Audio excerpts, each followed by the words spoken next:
এটি দেশি জাতের লেবুর গাছ। আপনারা ভিডিওতে দেখতে পাচ্ছেন বড় টবে লাগিয়েছি। আর লেবু গাছের নিচে সাথী ফসল হিসেবে এই যে চাম ঘাস লাগিয়েছি। চাম ঘাসে যে ফুল, নিচে ফুল এসেছে। তারপর আমি টবে ডাঁটা লাগিয়েছি পাশাপাশি।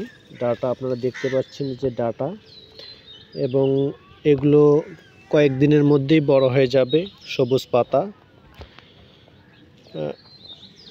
সাথে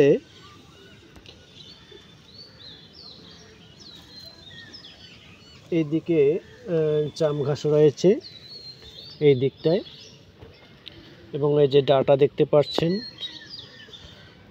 ঝোপালো হয়েছে। একই সাথে লেবু গাছ এবং লেবুর গাছের নিচে আপনার চাম ঘাস এবং ডাঁটা। কয়েকটি ডাঁটা হলেই কয়েকজনের তরকারি হয়ে যায় এবং খেতে খুব সুস্বাদু।